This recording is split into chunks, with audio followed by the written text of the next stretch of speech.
Hamas जंग धीरे धीरे दूसरे इलाकों में भी फैलती जा रही है। यमन के हूती विद्रोहियों ने लाल सागर में 3 जहाजों पर बैलिस्टिक मिसाइलों से हमला किया। इनमें से 2 इजरायल के जहाज बताए जा रहे हैं।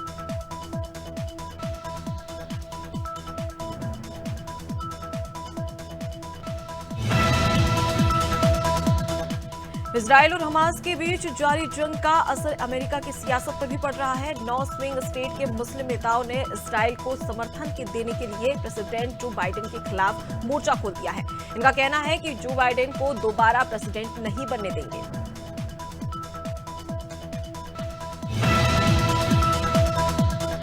इंडियन एयरफोर्स का एक ट्रेनिंग विमान सोमवार सुबह तेलंगाना से क्रैश हो गया। इस हादसे में 2 पायलटों की मौत हो गई है। प्लेन मेडक के बाहरी इलाके पीरीदीप ब्यूरीवेल में क्रैश हुआ। आईएएफ के मुताबिक विमान में 2 पायलट मौजूद थे, जिनमें एक ट्रेनर और बता दें कि था, जहां पर अब उड़ान स्थगित कर दी गई है। संसद का शीतकालीन सत्र सोमवार 4 दिसंबर से शुरू हो गया है। लोकसभा में प्रधानमंत्री नरेंद्र मोदी के पहुंचने की एनडीए के सांसदों ने उनका जोरदार स्वागत किया। सांसदों ने नारे लगाए, बार बार मोदी सरकार, तीसरी बार मोदी सरकार। ये सेशन 22 दिसंबर तक चलेगा। 19 दिन में 15 बैठकें होगी।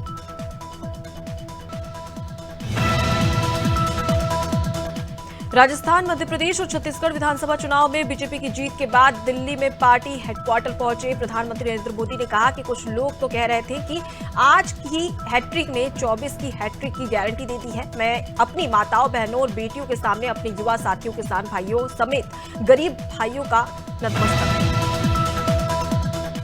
राजस्थान में एक बार फिर हर 5 साल में सरकार बदलने का ट्रेंड जारी है। 2023 के विधानसभा चुनाव में भाजपा ने बहुमत हासिल कर लिया है। भाजपा 115 सीटों पर जीत दर्ज कर चुकी है। कांग्रेस 68 सीटों पर जीत चुकी है, तो वहीं 1 सीट पर आगे है। वहीं 15 सीटों पर अन्य उम्मीदवारों ने जीत दर्ज की है।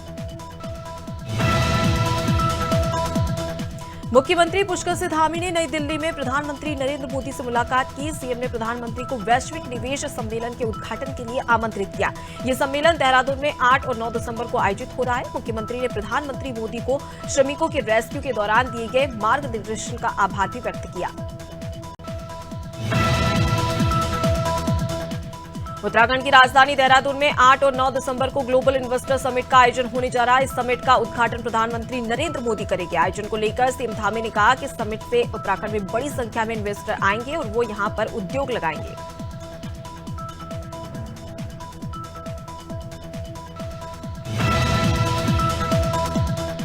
झाबुआ जिले की पिटलावद विधानसभा से बीजेपी प्रत्याशी निर्मला भूरिया जीती है। बीजेपी प्रत्याशी ने 5647 वोट से कांग्रेस प्रत्याशी वालसी मेडा को हराया है और अपनी जीत पर निर्मला भूरिया ने अपने पिता दिलीप सिंह भूरिया को याद किया। साथ ही उन्होंने कहा कि उनकी पहली प्राथमिकता क्षेत्र में विकास करने की होगी।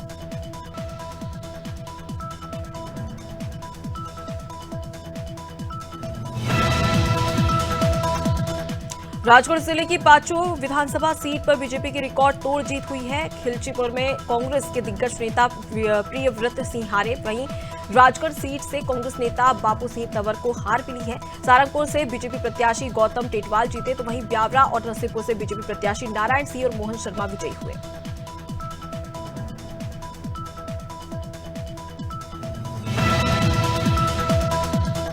छत्तीसगढ़ में कांग्रेस ने अपनी सत्ता गंवा दी है, लेकिन बिजावर विधानसभा सीट से मौजूदा विधायक विक्रम मंडावी की वापसी हुई है। बीजापुर विधानसभा सीट से मौजूदा विधायक विक्रम मंडावी ने चुनाव में अपने प्रतिद्वंदी भाजपा प्रत्याशी महेश गागड़ा को हराया है।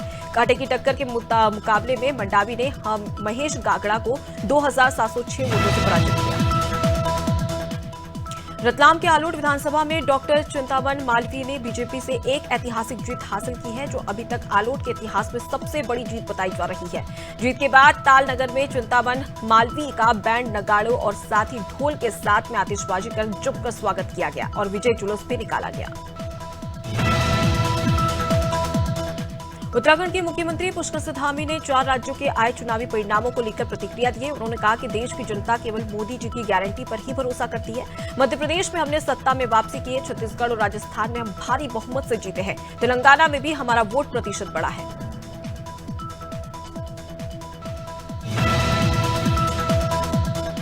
4 राज्यों के विधानसभा चुनाव के नतीजे सामने आ गए हैं। 4 राज्यों में से मध्य प्रदेश, राजस्थान और छत्तीसगढ़ में बीजेपी को अच्छी बढ़त मिली, तो वहीं बीजेपी की इस जीत पर उत्तराखंड कांग्रेस के प्रदेश अध्यक्ष करण बाहरा ने कहा कि धर्म की भांग की वजह से निश्चित रूप से चुनाव में प्रभाव पड़ा है।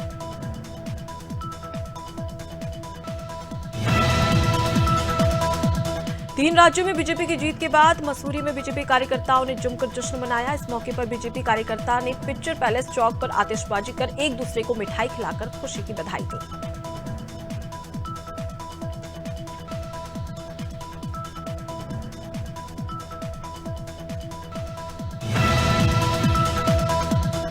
छत्तीसगढ़ में बीजेपी की प्रचंड बहुमत से जीत के बाद कार्यकर्ताओं में जश्न का माहौल। बेमेतरा जिले के बेमेतरा, साजा और नवागढ़ विधानसभा सीट पर भी भाजपा प्रत्याशियों ने अपनी जीत का परचम लहराया। भाजपा प्रत्याशियों की जीत के बाद कार्यकर्ताओं में खुशी की लहर।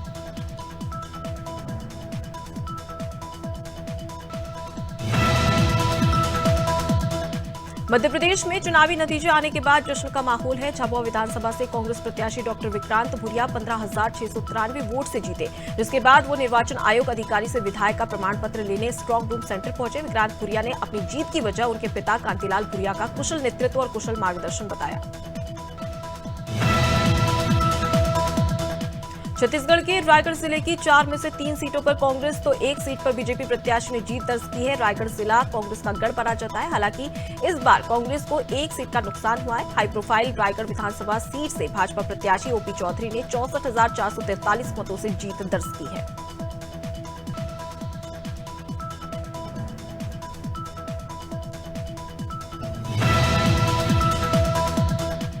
मध्य प्रदेश विधानसभा चुनाव में सत्तारूढ़ भारतीय जनता पार्टी की लहर का असर बुंदेलखंड के सागर जिले में भी दिखाई दिया। सागर जिले के 8 विधानसभा सीटों में से बीजेपी ने 7 विधानसभा सीटों पर विजय हासिल की। रैली से प्रत्याशी गोपाल भार्गव, सुर्खी से गोविंद सिंह राजपूत ने जीत हासिल की है।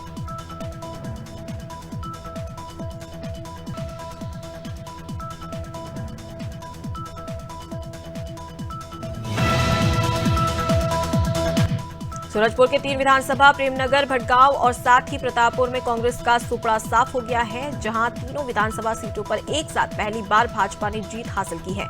प्रेमनगर विधानसभा से भाजपा प्रत्याशी भुलन सिंह मरावी, भटगांव विधानसभा से लक्ष्मी राजवाड़े, प्रतापपुर विधानसभा सीट से भाजपा प्रत्याशी शंकुतला सिंह पोटे ने कांग्रेस।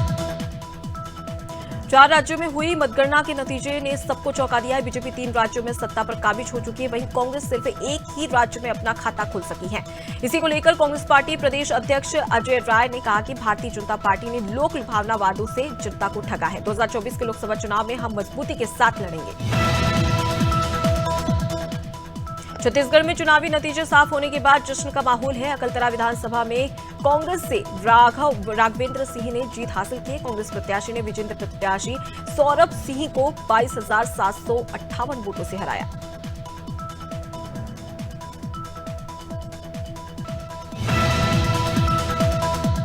सक्ती जिले की 3 विधानसभा सीट सक्ती, चंद्रपुर और साथ ही जयजयपुर पर कांग्रेस प्रत्याशियों ने जीत हासिल की है। सक्ती जिले की सबसे हाई प्रोफाइल सीट सक्ती विधानसभा में विधानसभा अध्यक्ष डॉक्टर चरणदास महंत ने बाजी मारी। डॉक्टर चरणदास महंत ने अपनी जीत को कार्यकर्ताओं की जीत बताया।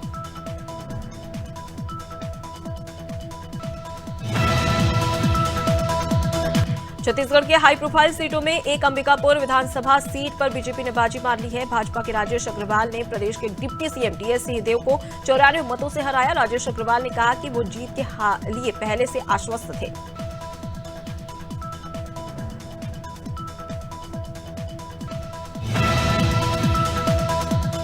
हल्द्वानी में भाजपा अनुसूचित जाति जनप्रतिनिधि सम्मेलन आयोजन हुआ। इस सम्मेलन में बीजेपी के प्रदेश प्रभारी दुष्यंत गौतम, बीजेपी के अनुसूचित मोर्चा प्रदेश अध्यक्ष समीर आर्या, बीजेपी के विधायक और पार्टी कार्यकर्ता मौजूद रहे। इस दौरान आगामी लोकसभा और निकाय चुनाव को देखते हुए पार्टी की रणनीति बनाई गई।